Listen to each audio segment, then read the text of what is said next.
Pesan itu datang pukul 12.43 dini hari. Cahayanya menyilaukan, menembus kegelapan lotengku di pusat kota Seattle. Sayang, kita perlu bicara tentang Natal.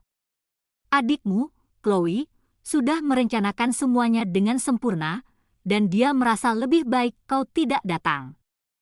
Aku terpaku, membaca ulang pesan itu seolah-olah kata-katanya bisa disusun ulang menjadi sesuatu yang masuk akal. Namaku Emma Caldwell. Aku 34 tahun, dan aku baru saja menerima pesan paling dingin yang bisa dibayangkan dari orang tua yang cicilan hipoteknya kulunasi 6 bulan lalu. Bunyi ping lagi. Chloe berkata, kehadiranmu mungkin akan membuat suasana canggung. Dia mengundang beberapa nama besar dari firmanya. Tolong mengerti. Tentu saja, Chloe yang mengatakannya. Adik perempuanku selalu menjadi bintang keluarga yang menawan yang hanya butuh waktu untuk menemukan jalannya. Bahkan ketika dia berhenti kuliah hukum di tengah jalan atau menghabiskan $60.000 di kartu kredit orang tuaku untuk perjalanan networking, mereka tetap memujanya. Sementara itu, aku menghabiskan 15 tahun bekerja keras di bidang teknologi, hidup dengan celana jin dan mantel bekas, menyalurkan setiap dolar ke tabungan. Ketika ibu dan ayah hampir kehilangan rumah tepi danau mereka, karena utang Chloe dan investasi buruk mereka sendiri, coba tebak siapa yang mereka hubungi? Aku. Aku mentransfer $520.000 tanpa berkedip, mengosongkan rekening pialangku dan menjual properti sewa kecil yang telah kubeli dengan susah payah selama 1 dekade. Kami akan membayarmu kembali, Emma. Kau menyelamatkan kami. Itulah yang mereka katakan, menangis di bahuku. Kaulah batu karang kami. Sekarang, setengah tahun kemudian, aku tidak diundang ke Natal di rumah yang telah kusimpan karena Chloe ingin menjadi tuan rumah bagi rekan-rekannya. Pesan lain berbunyi. Chloe telah merencanakan malam yang berkelas. Dia benar-benar berkembang menjadi wanita yang begitu elegan. Berkembang. Wanita yang sama yang pernah memanggilku gila kontrol karena bertanya kapan dia akan mengembalikan $8.000 yang kupinjamkan padanya. Kakak yang sama yang menuduhku pelit karena menolak ikut menandatangani pinjaman mobil keempatnya setelah dia menghancurkan 3 pinjaman sebelumnya. Mereka menyebutnya menjaga perdamaian setiap kali aku meminta pertanggungjawaban Chloe. Ketika aku bicara tentang tanggung jawab, aku bersikap negatif. Aku duduk di meja kerjaku dan membuka brankas. Di dalamnya ada sebuah map tipis yang mereka tidak tahu keberadaannya. 6 bulan yang lalu, ketika aku menyelamatkan rumah mereka, pengacaraku bersikeras meminta sesuatu yang sangat penting. Mereka begitu putus asa mencari bantuan, mereka menandatangani tanpa ragu. Ponselku berdering lagi. Kali ini, aku tersenyum. Kali ini, Chloe sendiri yang melakukannya. Hei, Kak, semoga kamu mengerti tentang Natal. Atasanku dan istrinya akan datang, dan aku benar-benar harus memberi kesan yang baik. Terkadang kamu bisa terlalu intens. Lalu pertanyaan selanjutnya, tapi kita benar-benar bisa makan siang minggu depan. Intens. Karena saat makan malam keluarga terakhir kami, aku menyarankan agar dia mulai membayar kembali uang orang tua kami daripada menghabiskan gajinya untuk tas desainer. Karena aku sudah bilang bahwa mungkin pindah kerja untuk ketiga kalinya dalam 2 tahun bukanlah waktu yang tepat untuk membeli SUV mewah lagi. Aku duduk di meja kerjaku, membuka laptop, dan mengetik satu kata di obrolan grup keluarga, oke. Lalu aku menelepon pengacaraku. Mark, maaf membangunkanmu, tapi mari kita mulai prosesnya. Rumahnya? Tanyanya. Ya. Tidak, aku tidak mau menunggu sampai liburan selesai. Aku hampir bisa mendengar suara Chloe di kepalaku, tertawa, menyebutku dramatis, memberitahu ibu dan ayah bahwa aku iri dengan kesuksesannya. Tapi aku tidak dramatis. aku sudah selesai menjadi pendiam. Setelah menutup telepon dengan Mark, aku membuka sebuah folder di desktopku yang diberi label bukti. Di dalamnya terdapat tangkapan layar, pesan teks, laporan bank, foto, transfer dari dana pensiun orang tua kami selama berbulan-bulan untuk menutupi masalah arus kas Chloe, penarikan dari jalur ekuitas rumah mereka untuk mendanai usahanya yang gagal, laporan kartu kredit untuk menginap di hotel bintang 5 sementara ibu memohon padaku untuk membayar pajak properti. Ponselku menyala lagi. Bu, kali ini jangan sedih, sayang. Ini sangat penting untuk karir Chloe. Dia akhirnya menemukan jalannya. Kita rayakan nanti. Nanti.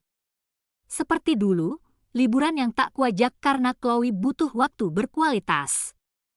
Pagi-pagi Natal di mana pencapaianku hanya menjadi latar belakang rencana Chloe yang terbaru. Setiap kali aku diminta untuk menciut, untuk minggir, karena Chloe butuh sorotan. Tapi tahun ini akan berbeda karena aku punya sesuatu yang tak mereka ketahui, sesuatu yang akan membuat kata konsekuensi terasa nyata. Aku mengambil ponsel dan mengirim pesan kepada Mark untuk terakhir kalinya, kirim surat-surat itu pagi-pagi sekali, dan Mark, pastikan surat-surat itu sampai saat makan malam Natal Chloe yang sempurna. Lalu aku membuka tab lain dan memesan tiket kelas 1 ke Maladewa. Selamat Natal, Chloe. Aku selalu ingin menyaksikan Samudra Pasifik berkilauan saat matahari terbit, dan sekarang rasanya seperti waktu yang tepat untuk mulai mengutamakan diriku sendiri. Biarkan Chloe menikmati pesta Natalnya yang sempurna. Sesuatu memberitahuku bahwa semuanya tak akan berakhir seperti yang ia rencanakan. Pagi Natal datang dengan rentetan notifikasi yang memenuhi ponselku. Saat itu, aku sudah berada di Bandara Sita, menyesap oat latte di ruang tunggu kelas 1. Apa-apaan pemberitahuan hukum ini? Hubungi kami segera. Ya, Emma, kau tak bisa melakukan ini pada kami. Ini rumah kami. Kau gila. Kau merusak segalanya, Chloe. Aku tersenyum, membayangkan perjanjian yang mereka tandatangani setengah tahun lalu, yang dengan jelas menyatakan mereka punya waktu 6 bulan untuk membeli rumah dariku dengan harga pasar atau mulai membayar sewa dengan harga yang berlaku. Pemberitahuan yang baru saja mereka terima, itu adalah pengingat resmi akan ketentuan tersebut, ditambah klausul yang mereka setujui. Kegagalan mematuhi akan memicu proses penggusuran langsung. Teleponku berdering. Chloe, bosku dan istrinya akan datang dalam 4 jam. Bagaimana kau bisa melakukan ini? Ibu terisak-isak. Ayah panik. Chloe, kataku tenang, aku heran kau peduli dengan rumah ini. Bukankah kau membanggakan saat makan malam bulan lalu bahwa kau akan menyelesaikan kesepakatan besar yang akan membuatmu mapan seumur hidup? Itu berbeda. Kau tahu bagaimana hal-hal ini butuh waktu. Waktu? Ya. Seperti 3 tahun kau hidup bebas sewa sementara aku membayar hipotek atau saat kau memaksimalkan penggunaan kartu mereka dan tak pernah membayarnya kembali. Itu tidak adil. Aku sedang membangun mereka. Di latar belakang, aku bisa mendengar ibu menggedor-gedor panci, mungkin sedang memasak dengan stres untuk pesta Chloe yang sempurna. Ayah berteriak-teriak ingin menelepon pengacara mereka. Dokumennya jelas, kataku. 2 pilihan, membeli rumah atau membayar sewa. Aku sudah memberimu lebih dari cukup waktu. Kita tidak mampu membayar keduanya. Suara Chloe pecah menjadi pekikan. Kau bisa, jawabku dengan lancar, jika kau menjual Tesla MU, tas desainermu, dan timeshare Aspen yang kau beli saat orang tua kita di ambang penyitaan. Hening, lalu desisan. Kau selalu cemburu padaku hanya karena ibu dan ayah lebih mencintaiku. Tidak, Chloe, kataku lembut. Mereka tidak lebih mencintaimu, mereka lebih takut padamu. Amukan, rasa bersalah, kontrol, itu berakhir hari ini. Panggilan boarding bergema di lounge. Dengar, aku harus pergi. Penerbanganku akan segera berangkat. Jika kalian ingin melihat apa yang terjadi ketika makan malam Natal Chloe yang sempurna berubah menjadi kekacauan dan bagaimana pelarian Emma dari Maladewa menjadi panggung untuk kejutan yang lebih besar, pastikan untuk berlangganan dan nantikan bagian kedua. Begini yang akan terjadi, kataku, suaraku tenang namun tajam. Kalian punya waktu hingga 15 Januari untuk membeli rumah dengan harga pasar atau mulai membayar sewa. Jika tidak, kalian semua harus mencari tempat tinggal lain. Aku berhenti sejenak, membiarkan hal itu meresap sebelum menambahkan pukulan terakhir. Oh, dan Chloe, dana perwalian yang kau pikir kau dapatkan dari nenek? Kau mungkin perlu memeriksa kembali ketentuannya. Dia dan aku melakukan percakapan yang sangat mencerahkan minggu lalu. Aku mendengar tarikan napasnya yang tajam. Nenek kami selalu menjadi satu-satunya orang yang melihat keburukan Chloe. Dan minggu lalu, aku menceritakan semuanya padanya. Pencurian, manipulasi, bagaimana Chloe telah menguras habis uang orang tua kami. Kau tidak akan melakukannya. Aku sudah menceritakannya. Selamat tinggal, Chloe. Selamat menikmati Natalmu yang sempurna. Aku mengakhiri panggilan dan mematikan ponselku saat pengumuman boarding bergema di ruang tunggu. Setelah duduk di kursi kelas utama, aku menghela napas pelan. Besok, pengacaraku akan menyampaikan lebih dari sekadar pemberitahuan.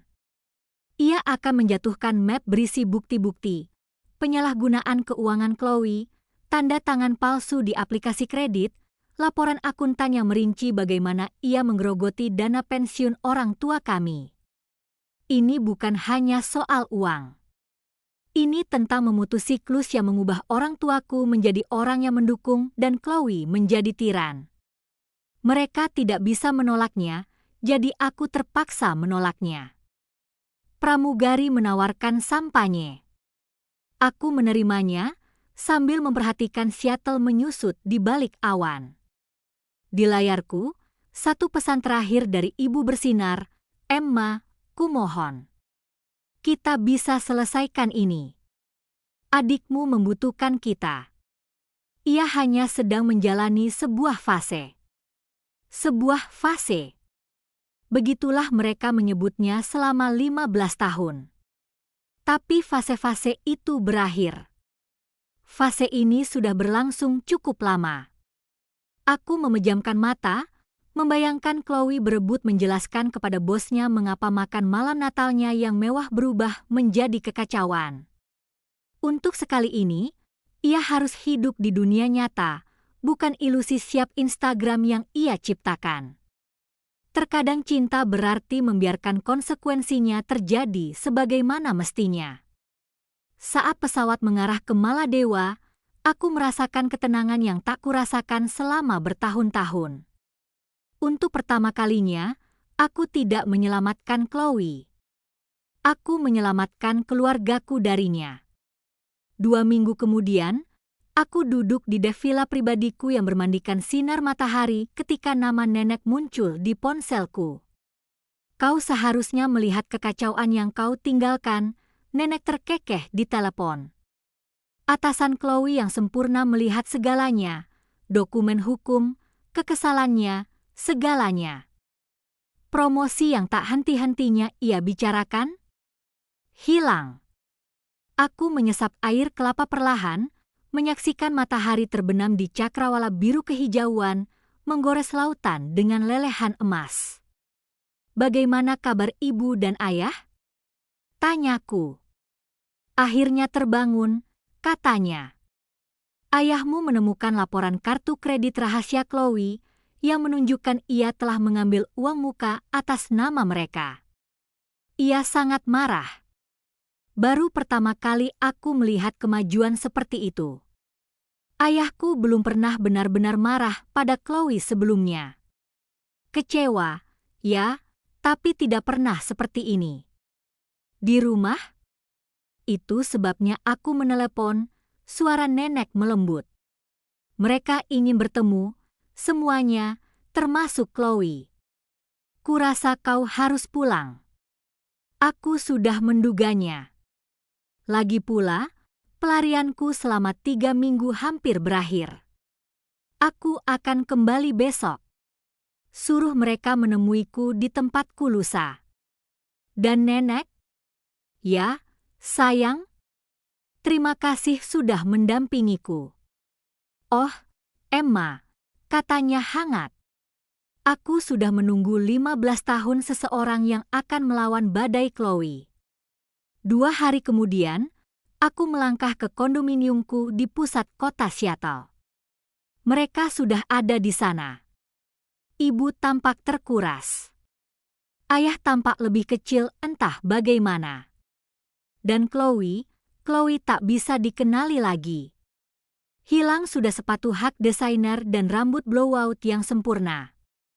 Dia duduk di sofaku dengan celana jeans dan sweater polos, wajahnya digosok hingga bersih, menanggalkan baju besi yang selalu dikenakannya. Aku meletakkan kunciku dan berbicara sebelum ada yang bisa memulai. Aku punya sesuatu untuk ditunjukkan kepadamu. Membuka laptop, saya membuka 3 dokumen, daftar properti, rencana bisnis, dan brosur. Pilihan pertama, kataku datar, rumah yang lebih kecil, sesuai anggaran jika menjual sebagian besar furnitur yang ada dan barang-barang mewah Chloe untuk uang muka.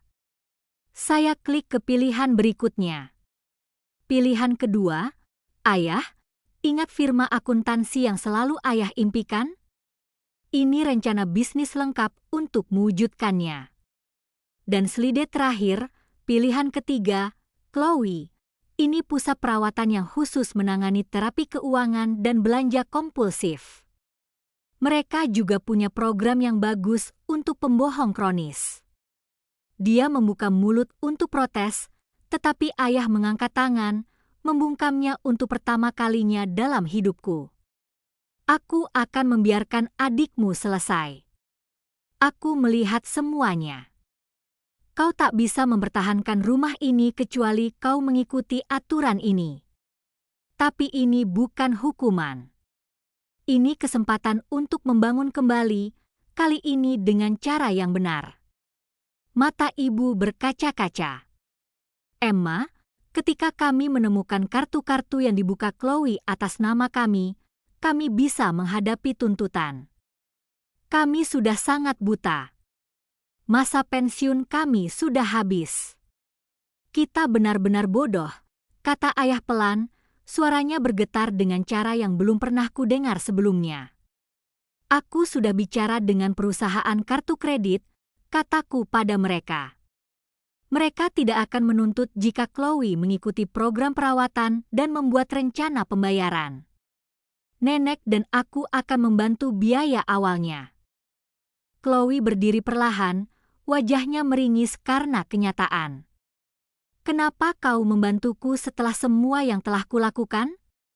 Aku menatapnya, benar-benar menatapnya, dan untuk pertama kalinya, aku melihat bukan badai itu melainkan gadis kecil yang biasa merangkak ke tempat tidurku saat badai petir.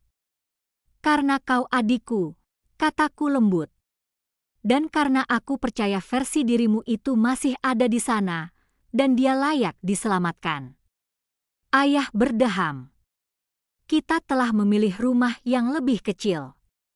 Ibumu dan aku, kita butuh awal yang baru. Air mata Chloe tumpah ruah. Dan aku akan mengikuti program itu. Aku tidak ingin menjadi orang ini lagi. Melihat wajah bosku ketika melihat kertas-kertas itu, melihat apa yang kulakukan pada keluarga kami, akhirnya aku melihat diriku sendiri dari sudut pandang orang lain. Ini tidak akan mudah, aku memperingatkan. Tidak ada ponsel, tidak ada kartu kredit, tidak ada uang dari luar selama sebulan. Transparansi keuangan sepenuhnya. Aku tahu, bisiknya. Aku takut, Tapi aku lebih takut kehilangan keluargaku. Ibu berdiri, air matanya sendiri mengalir, dan memelukku. Tidak ada syarat, tidak ada rasa bersalah, hanya cinta.